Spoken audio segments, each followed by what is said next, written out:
จำพัดเมย์ออนไลน์ရဲ့เนาะအစီခံမင်းအွန်လိုင်းရဲ့ lobby မင်းအွန်လိုင်းရဲ့ media ကြောင်မျိုးမင်းဘာပြောမလဲဆိုတာနားထောင်ကြည့်အောင်ကျုပ်တလုံးအနည်းဆုံး600လောက်ဖြစ်နေတယ်ပေါ့နော်2021 22မှပြီတာကျုပ်တလုံး150ဆိုတာတော်တော်အလုံးကြီးတယ်150ဆိုတာ100 150 120 150ဆိုတော်တော်အလုံးကြီးတယ်150နော်ကျွန်တော်နေတဲ့ရက်ကွက်မှာကျွန်တော်တော့ဝင်လုံး150ဆိုအလုံးကြီးရတယ်အခုအလုံးကြီးက900လောက်ကျတယ်ဆိုတော့ဘယ်လောက်တက်သွားလဲပေါ့နော်15 5လီ85 5စာပေါ့ထားပါတော့5စာနီးပါးတက်သွားတော့ဆိုတော့5စာနီးပါးလောက်ခုန်တက်သွားပြီမဲ့ပြည်သူလူထုရဲ့အခြေခံဝင်ငွေလစာက5စာမတက်ဘူးတက်မလားကျမဖင်ရထွက်တဲ့ဥကလည်းကျမဥကလည်းပိုတိုးလာဖို့ခက်နေတယ်ဘာလို့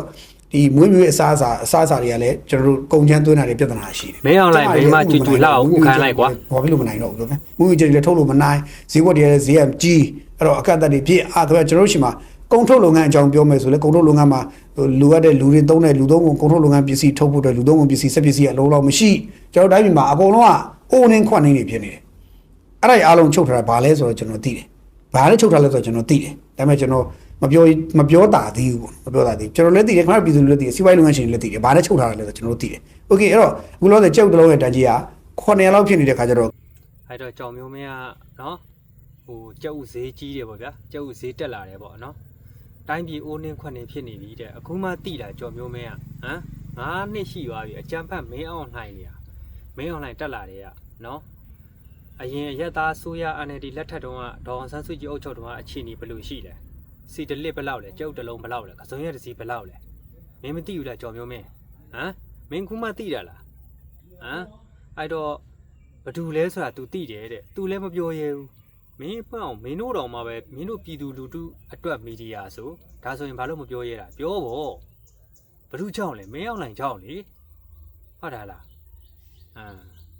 ခင်ဗျာဗျာတာမန်ပြည်သူတွေစင်ရနွမ်းပါတဲ့တာမန်အခြေခံလူတန်းစားတရက်ကိုဗျာလားတရက်ကိုပတ်စံ1000ခွဲပဲရတဲ့လူတယောက်ကသူ့မှာတာသမီ2ယောက်မိန်းမရှိမယ်ကလေးရှိမယ်ဒါပေမဲ့ဒီကျုပ်ဝီတွေတစ်လုံးကြော်စားဖို့နော်ကျုပ်လေးတစ်ကြောက်ကိုတော့ဝင်ကျုပ်တစ်လုံး900လောက်ဖြစ်နေတယ်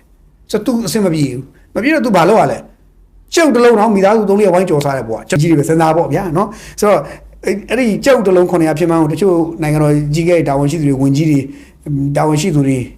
သိကြမှာသိမှာပါဘာလို့ဆိုတော့သူတို့ကဆိုင်ကောင်းတော့သူတို့စားဖို့တော့ကကျုပ်တစ်လုံး900မဟုတ်ကျုပ်တစ်လုံး9000ဆိုလဲသူတို့စားနိုင်ပါတယ်ဒါပေမဲ့တာမန်ချင်းကပြည်လူ9000 900တော့တော်တော်လေးကော့ပြန်လမ်းကုန်ပြီကစိုးရတစီအခု900နဲ့900အထက်ကိုကျော်သွားပြီ900 plus ကြာရင်ကျွန်တော်စိတ်ထဲမကောင်းဘာစိတ်မကောင်းလို့ဆိုတော့ကိုဘာမှလုပ်မပေးနိုင်ကျွန်တော်ဘာမှလုပ်မပေးနိုင်ကျွန်တော်စိတ်မကောင်းဖြစ်ရတယ်ကိုဘာမှလုပ်ပေးနိုင်တဲ့လူမှမဟုတ်တာဟုတ်ဗျအဲ့တော့ဒါကိုလုပ်ပေးပိုင်ခွင့်ရှိတဲ့သူတွေကိုသိအောင်ပဲကျွန်တော်တို့ဒါကိုပြောပေးရတယ်အဲ့တော့ပြည်သူလူထုကဟိုအလုပ်လုပ်နေတဲ့ငတ်တယ်ဆိုတာကြီးကကြတော့ကြားမကောင်းကြော်မကောင်းဖြစ်တာပေါ့အဲ့တော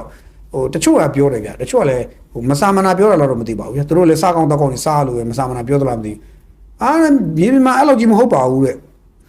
ကျွန်တော်လည်းစိတ်မကောင်းဖြစ်တယ်အလုံးလုံးနေတဲ့လူတွေတိအောင်ပြောဆိုတော့ဒဲပြောလေမင်းအောင်နိုင်ကြောင်းဖြစ်နေတော့ဒဲပြောနော်ကြော်မျိုးမင်းနော်ဒဲပြောလိုက်တွယ်ဝိုက်တော့မပြောလို့မရဘူးဒီနလဘိန်းတုံးအကြမ်းဖက်မင်းအောင်နိုင်ကအဖွဲတွေကဒဲပြောနော်ကြော်မျိုးမင်းမြေပြင်အဲ့လိုကြီးမဟုတ်ပါဘူးဆိုတဲ့လူတွေတရက်1000ခွဲလောက်နဲ့ရတဲ့အလုပ်တွေရှိတယ်1000ခွဲ1000ပတ်လေအဲ့ဒါရတဲ့အလုပ်တွေရှိအဲ့အလုပ်တွေမှာဝင်လို့ကြည့်ပါဦးအရင်ဒုက္ခရောက်ဘူးလက်လာစီကိုပြောတာဈေးတက်တော့ကျုပ်ဈေးတက်တာလေးတစ်ခုတည်းတင်မဟုတ်ပါဘူးတခြားကုန်စည်လေးဝယ်ကြည့်ပါဦးဈေးတက်ပါတယ်အောက်ခြေလူလူတကယ်ငတ်ပြတ်နေတာရောကိုကြီးသားသေးရှိဘူးလားမင်းပစ္စည်းရှားတယ်လားပြောတာကွာဝယ်လို့ရပါတယ်ဘာလဲရှိပါတယ်ဗျာဈေးထဲလည်းသွားကြည့်ကြအောင်ပေါ့ shopping mall တွေလည်းသွားကြည့်ကြအောင်ပြည်တွင်းမှာတချို့ကိုလိုချင်တဲ့ပစ္စည်းကောင်းချော်ရအောင်ကောင်းကောင်းဝယ်မရအောင်ဆေးတောင်ကောင်းကောင်းကိုတောက်နေကြဆေးတောင်ဝယ်လို့မရလို့ပြဿနာတက်နေကြတပုံကြီးပါဗျာအများကြီးပါအကြမ်းဖက်မင်းအောင်လိုက်ရဲ့အစီကံနော်မင်းအောင်လိုက်ရဲ့ lobby မီဒီယာကြောင်မျိုးမင်းပေါ့ဗျာပောက်ကွဲနေတာပေါ့ဒီထက်ချီနေဆိုးမှာနော်ကြောင်မျိုးမင်းတို့ဒီထက်ဆိုးမှာမင်းဟာဘာမှမဟုတ်တဲ့ကောင်ပဲနော်မင်းကိုမင်းအောင်လှိုင်ကခေါင်းလေးတော့မထည့်ဘူးဖင်ကြားလေးတော့မထည့်ဘူးကွာရှင်းပြောရင်ဟုတ်လားဒီကြော်မျိုးမင်းတို့က तू ကပြောတော့ပြောတယ်ဟုတ်လားဒါပေမဲ့ तू မသိတာက तू ပြောတဲ့စကားလုံးတိုင်းကဘောင်မဝင်ဘူးဟုတ်လားလူရမသွင်းဘူးဆိုတာကို तू မသိဘူးအချမ်းဖက်မင်းအောင်လှိုင်ကိုဘယ်လိုပဲပြောမင်းပြောလို့ရမှာမဟုတ်ဘူးမင်းလို